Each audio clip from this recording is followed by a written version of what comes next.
গতকাল দুটো ঘটনা ঘটেছে যেগুলো দেখে যে কারো মনে আবার প্রশ্ন আসতে পারে নির্বাচন পিছিয়ে যাওয়ার জন্য কোনো চেষ্টা বা পায়তারা শুরু হয়েছে কিনা। আসলে সাম্প্রতিক সময় যেটা হয়, অনেকের মধ্যে কনফিউশনটা আছে। কনফিউশনটা থাকা খুব যৌক্তিক আমি মনে করি না, কিন্তু কনফিউশনটা আছে। একটা হচ্ছে এনসিপির একটা বক্তব্য যে তারা তফসিল ঘোষণার ক্ষেত্রে বেগম খালেদা জিয়ার অসুস্থতা মাথায় রেখে অসুস্থতার মধ্যে যে প্রেক্ষাপট তৈরি হয়েছে সেটাকে বিবেচনায় রাখার কথা বলছে, এবং তাদের কথার মধ্যে যথেষ্ট ইঙ্গিত আছে প্রয়োজনে তফসিল পিছিয়ে দিতে হবে। এই ধরনের একটা আলাপ, এটাই সবচেয়ে গুরুত্বপূর্ণ।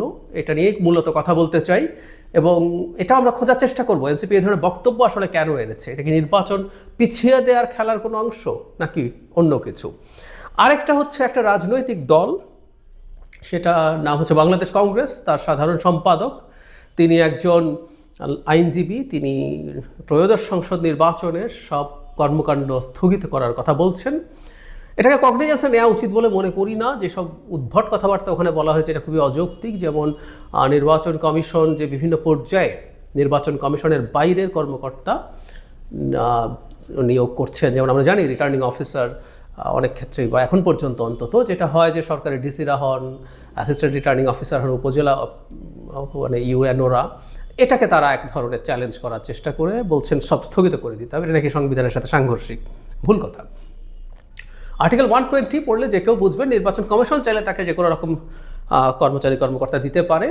এটার মানে এই না যে অন্য কোনো কেউ যদি চায় তাকে বার দিতে হবে। আর্টিকেল 126-এ আছে সরকারের কাছে যে কোনো ধরনের সাহায্য যদি থাকে নির্বাহী বিভাগ নির্বাচন কমিশনকে সেই সাহায্য করতে হবে। এটার মধ্যে কোনো রকম কোনো কনফিউশনের কিছু নেই। যাই হোক, এটা বিষয় না, কিন্তু একটা তথ্য একটু মনে করে রাখি। সেই তথ্যটা সম্ভবত এই ভদ্রলোককে চেনাতে সাহায্য করবে। গত আমিরামি নির্বাচনে আওয়ামী লীগ সহ মোট 27টা দল পার্টিসিপেট করেছে। এই 27টা দলের মধ্যে একটা এই বাংলাদেশ কংগ্রেস। তাহলে আমরা মনে হয় বুঝতে পারি যে এসব লোকজনের আসলে কী ইচ্ছে, মানে এই বাংলাদেশে বসে তারা এগুলো করছেন, আমাদের মনে রাখতে হবে। যাই হোক, মূল আলোচনাটাই আসে, এটাই সবচেয়ে গুরুত্বপূর্ণ। এনসিপি গতকাল নির্বাচন কমিশনের সাথে দেখা করেছে। দেখা করে বেরিয়ে তারা কিছু কথাবার্তা বলেছেন। এটা কনফিউজিং বলা যেতে পারে। নাসিরউদ্দিন পাটোয়ারি বলছেন, রাজনৈতিক স্থিতিশীলতা আসার পর তফসিল ঘোষণা করলে তখন কাজটা অনেক সহজ হবে। গণতন্ত্রের আপসহীন নেত্রী বেগম খালেদা জিয়া অসুস্থ, ফলে দেশের রাজনৈতিক অঙ্গনে সংকটময় পরিস্থিতি বিরাজ করছে। সংকটগুলো উত্তরণ করে সুন্দরভাবে তফসিল দেওয়ার জন্য তারা নির্বাচন কমিশনকে বলেছেন। তারপর তাকে জিজ্ঞেস করেছেন নিশ্চিতভাবেই, এটা যৌক্তিকভাবেই, যে তারা নির্বাচনের তফসিল পেছাতে চান কিনা। তিনি আবার বলছেন, না, আমরা কেন তফসিল পেছাতে চাইব, আমরা বলতেছি যে সংকটগুলো সমাধান করে তফসিলটা দেওয়ার জন্য। তো সংকট যদি সমাধান না হয় তাহলে পেছাতে হবে। কথাটা এরকম, মানে কথার মারপ্যাচ আছে, কিন্তু এনসিপির কথার মধ্যে ইঙ্গিত আছে তারা প্রয়োজনে তফসিল পেছাতে বলছেন। নাহিদ ইসলাম বলেন, তফসিল দেওয়ার সময় যাতে রাজনৈতিক স্থিতিশীলতা থাকে এবং প্রতিটা দলেরই যাতে নির্বাচনী যাত্রা শুরু করার একটা পরিবেশ থাকে তাদের দলের ভেতরে, এবং সার্বিক রাজনৈতিক সেই পরিবেশটা যাতে থাকে, সে সময়টা যদি তফসিল দেওয়া হয় তাহলে এটা নির্বাচন কমিশন ও সব রাজনৈতিক দলের জন্য উপকারী হবে। তিনি আরও বলেন, তফসিল দেওয়ার সময়টা রাজনৈতিক পরিবেশ বিবেচনায় রাখতে আহ্বান জানা হয়েছে, সেটা যে কোনো দিন হতে পারে। এই সপ্তাহে দিতে চাইছে, সেটার জন্য কি বলছেন, ওই একই রকম ব্যাপার, সেটা হচ্ছে প্রবাসীদের ব্যালট পেপারের জন্য এটা তাড়াহুড়া করছে। আবারও বলছেন তিনি পাটোয়ারি, যে তারা বলছেন সংকটকে বিবেচনায় রাখার জন্য। আমরা যদি প্রচুর ঘোলাটে কথাবার্তা আছে, কিন্তু মূল কথা যদি বলি, এর মধ্যে খুব ক্লিয়ার ইঙ্গিত আছে। তারা চান প্রয়োজনে নির্বাচনের তফসিল পিছিয়ে যাবে। বেগম খালেদা জিয়ার শারীরিক অসুস্থতাকে কেন্দ্র করে যে সংকট, রাজনৈতিক সংকট বলছেন তৈরি হয়েছে, সেটা বিবেচনায় রাখতে। আচ্ছা, আমরা প্রথমে এটা বোঝার চেষ্টা করি, বেগম খালেদা জিয়ার শারীরিক অবস্থাকে কেন্দ্র করে কি কোনো রাজনৈতিক সংকট তৈরি হয়েছে? কোনো রকম সংকট আছে? আমরা খুব খারাপ সম্ভাবনা ধরে যদি আলোচনাটা করি সুবিধা হবে। আমরা ধরলাম উনির অবস্থা তো খুবই খারাপ, উনি চলে গেলেন আমাদের ছেড়ে। তো সেই পরিস্থিতিতেও কি নির্বাচনের তফসিল পিছিয়ে দেওয়ার মতো কোনো ঘটনা এটা হবে আসলে?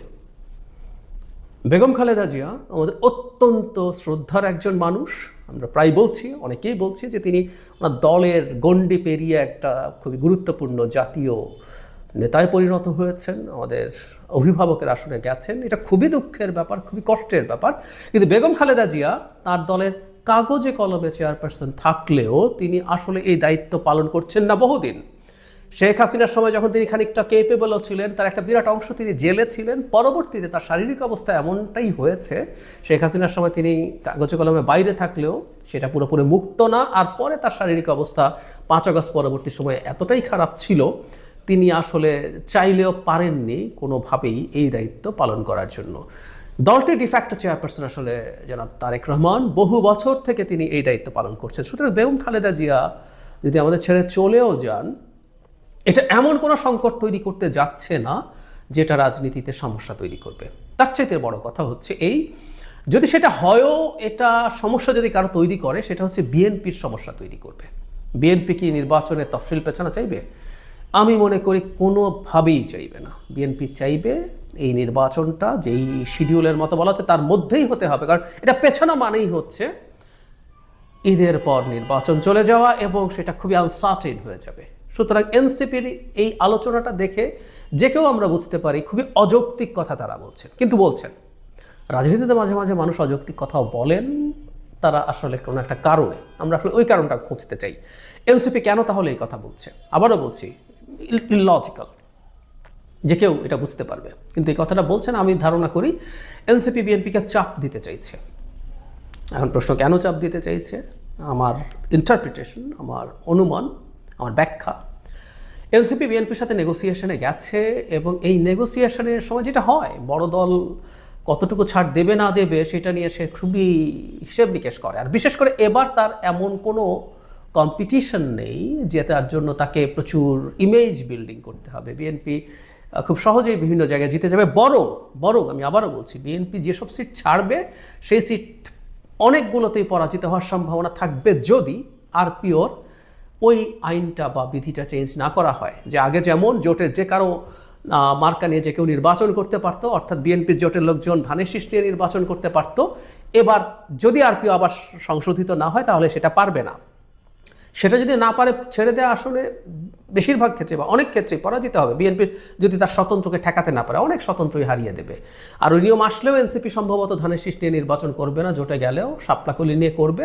সেই ক্ষেত্রে যদি বিদ্রোহী প্রার্থী দাঁড়িয়ে যায়, বিএনপি যদি নিয়ন্ত্রণ করতে না পারে, বহিষ্কার করতে পারবে, এর বেশি কিছু তো পারবে না, সেই ক্ষেত্রে পরাজিত হওয়ার সম্ভাবনা আছে। তো যে কথাটা বলছিলাম যে বিএনপি তাহলে যতগুলো সিট ছাড়বে বিরাট একটা অংশ হারানোর সম্ভাবনা থাকে, সেই সিটগুলো জামাত পেয়ে যেতে পারে। এই প্রেক্ষাপটে কতগুলো ছাড়বে না ছাড়বে সেটা নিয়ে সে হিসাব করবে খুব স্বাভাবিকভাবেই। সেই হিসাব যখন সে করবে তখন অন্য দল যে আছে সে চাপ দেওয়ার চেষ্টা করবে। এনসিপি এই কাজটাই করছে। আমি ধারণা করি সংস্কার বা অন্যান্য অনেক ইস্যুতে এনসিপি খুবই রিজিড অবস্থান রেখেছিল বিএনপির ওপরে চাপ তৈরি করার জন্য।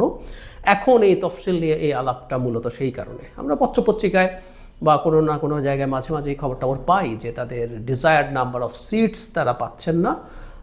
খুব স্বাভাবিক, এনসিপি যদি অনেক বেশি সিট চায়, বিএনপি কটা দেবে না দেবে এই বার্গেইন করবে, এবং এটা রাজনীতিতে চলে, এটা চলেই। এবং এনসিপি এখন নির্বাচন ঘিরে একটা আশঙ্কা তৈরি করার চেষ্টা, অ্যাপারেন্টলি এই চাপ দিয়ে বিএনপির কাছ থেকে এনসিপি সম্ভবত কিছু প্রিভিলেজ চাইছে, কিছু মাইলেজ চাইছে। আমি এটা একটু বলে রাখলাম এই কারণে, আমাদের এই সব দেখেই না সবার মধ্যে, এমনি লোকজনের মধ্যে কিছুটা কনফিউশন আছে। আমরা যতই বলি না কেন কোনো কারণ নাই, যখন ভাস্ট মেজরিটি অফ পিপল, আমি বেশিরভাগ মানুষের মধ্যে দেখি যে কিছুটা হলেও সংশয় আছে, তারা কনফিডেন্ট তা বলছি না, সংশয় আছে যে নির্বাচন হবে কি হবে না। তো সেটা হয়ে থাকে, তার মানে তাদের পারসেপশনের কারণ আছে। কি কারণ সেটা নিয়ে আমরা আলোচনা করেছি। এই ঘটনাগুলো আরও বেশি কনফিউশন বাড়াতে সাহায্য করবে। আমি আশা করি সবাই আশ্বস্ত হবেন এটা জাস্ট একটা পলিটিক্যাল গেম, এর বেশি কিছু না। এটা নির্বাচন পেছানোর কোনো মোটিভ নিয়ে এনসিপি বা নির্বাচন বানচালের কোনো মোটিভ নিয়ে এনসিপি এই কাজটা করছে, আমি অন্তত সেটা মনে করি না। কারণ এনসিপি নিশ্চয়ই এটা রিয়ালাইজ করে নির্বাচন যদি না হয় এই ফেব্রুয়ারিতে, এই যে আনসার্টেনিটি তৈরি হওয়ার সম্ভাবনা আছে, তারা যতই মনে করুক না কেন, তারা কেউ যদি মনে করে থাকে, সবার কথা বলছি না, যে তারা খুব ভালো থাকবে, সুবিধাজনক জায়গায় থাকবে, তারা খুবই ভুল ভাবছেন। এটা আসলে হওয়ার কোনো রকম কোনো কারণ নেই।